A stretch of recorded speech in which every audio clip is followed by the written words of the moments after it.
to license it.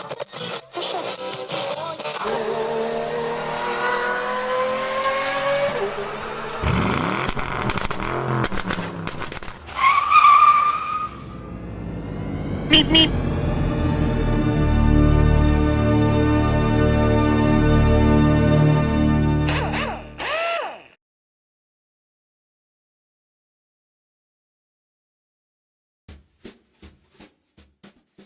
Hi everyone, and welcome to Maple Leaf Matchbox Makeovers. I'm Andrew, and on the bench today is a Husky ERF 66GX truck. ERF was a British truck manufacturer that was established in 1933 by Edwin Richard Foden, from whose initials the company was named. Husky was a brand name for a line of small die-cast toy vehicles manufactured by Mettoy Playcraft Ltd, which also made the larger Corgi Toys. Husky Models was rebranded as Corgi Juniors in 1970, and a further range called Corgi Rockets was developed to race on track sets. This is my first Husky model, but the process is the same, more or less, for each one, so I start by drilling out the rivets. The base on this Husky is really thin and fragile, and the rivets were extra small. I went down to, I think, a 3mm drill bit here, and I was real careful, even using the vise in this case, but it came apart all right.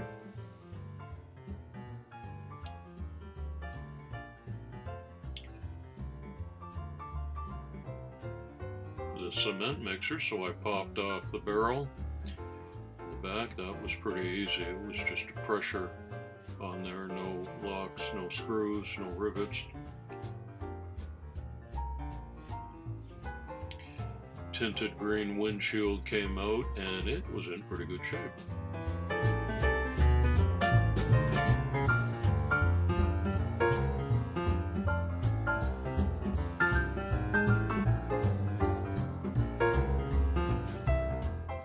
Dunk it into the gel paint stripper.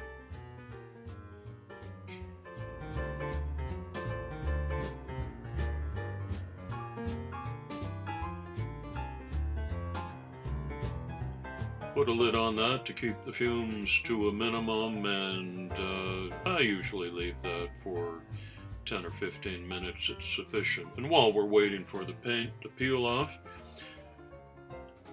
these axles weren't mushroomed at either end. They just had they were crimped at one end.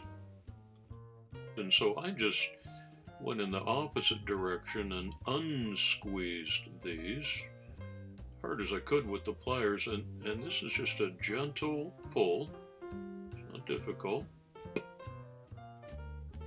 Off come the tires. And so I only have one end of the axle to crimp when I put this back together. So it was kind of different. Really thin silver base. And in these days of washing our hands for 20 seconds at a time, let me tell you, if you're restoring a model car, you're into the hot soapy water every 15 minutes or so, because we had to clean these up. Somebody had fun playing with this, and so we get the film off in the dirt. And in this case, the Husky truck brushed up pretty nicely. I've seen a lot more wear and tear on other models that I've done. Not a scratch in sight. I might not even have to wet sand that or put it into polish. That's just a nice windshield. Wheels always need a little bit of attention. And this is a 3-axle truck and 6 wheels, tires.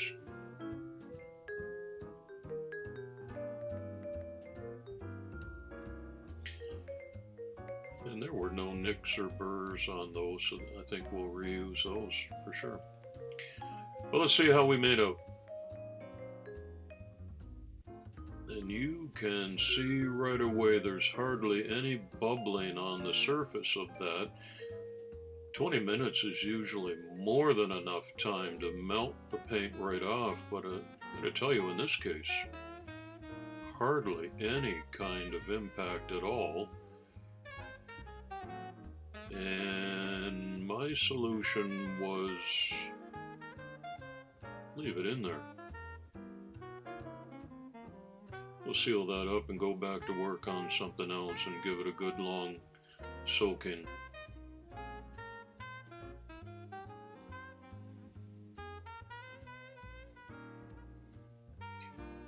Well, my 3 little axles were pretty well worn, and there's lots of ways to clean them up, but I like the detail work in these restorations. And I've mentioned the last couple of videos, my Dremel tool is broken, so it's old school tools, and it's the same outcome.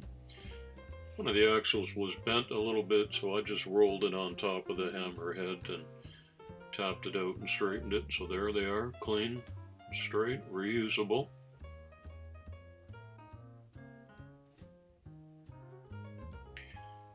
This is a pretty light water-based black model paint that I use to touch up the old tires.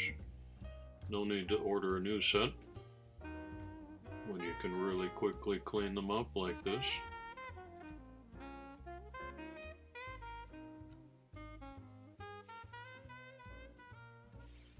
Good as new.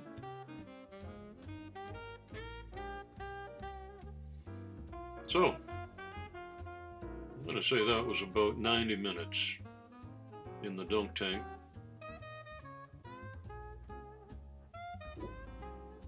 And almost immediately you can see no bubbling of the paint on the surface at all. And I'm already a little bit frustrated with this.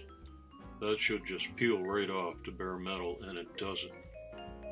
10 out of 10 to Husky for the world's toughest paint job on any model car ever. So I take it to the sink and I give it a scrub with hot soapy water and a really tough bristled brush, and I was about to give up and go to bed, but I thought, you know what, I'm not going to be defeated by this little yellow truck. No way. I'm going to go to work on this. And back in the vise, and I got out my little scalpel knife. And if you want to restore cars, I think patience is the greatest virtue that you can have. But you know, I really like this detail work.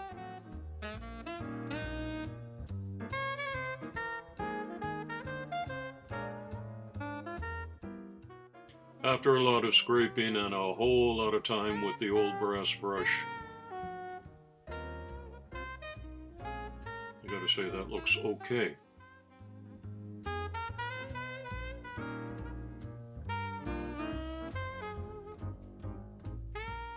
The work was worth it. A little bit of degreasing to take the fingerprints and the oils off of there before we put it in the paint booth and hit it with the Tamiya fine surface primer.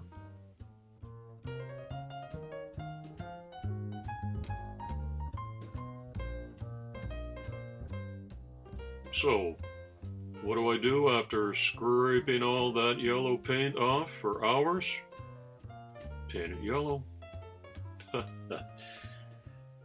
But isn't that like life? When I was a student, I couldn't wait to get out of school. And then I became a teacher. And now I spend all my days in school.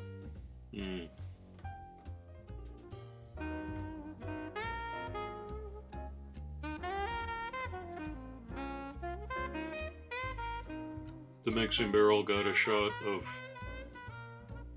bright red.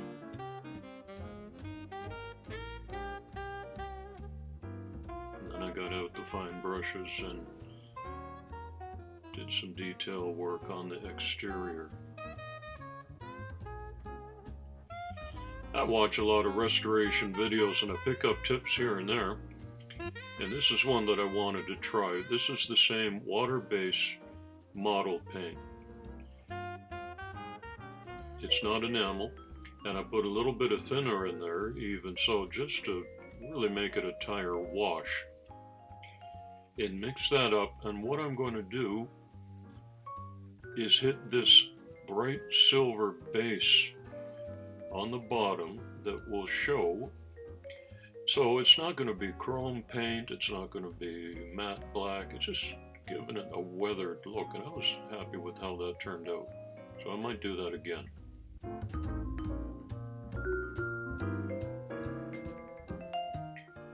I put chrome on the skid plates on the back, a little bit of chrome detail on the front, red fuel tank,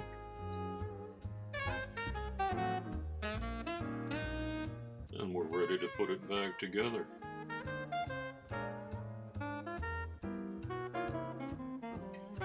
So the refurb wheels went back on, just a touch on the tiny little hubs with the chrome pen, and I only had to crimp one end.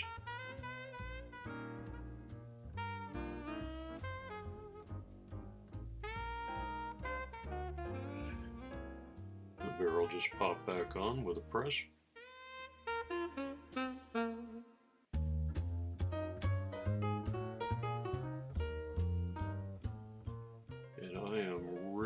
Handling that base carefully. It's so thin.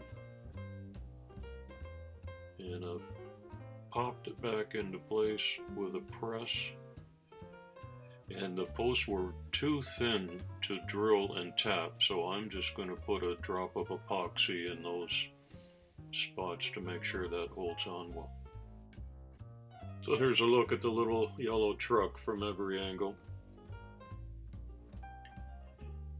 And there's always things you wish you'd do different, but I'm happy with how that turned out. If you enjoyed this video, please give it a thumbs up and hit the subscribe button in the lower right corner. I'll post new videos regularly, especially during this COVID-19 lockdown that we're all enduring right now. I sure hope you and your family are safe and healthy. And I want to wish you a very happy Easter. It's coffee time.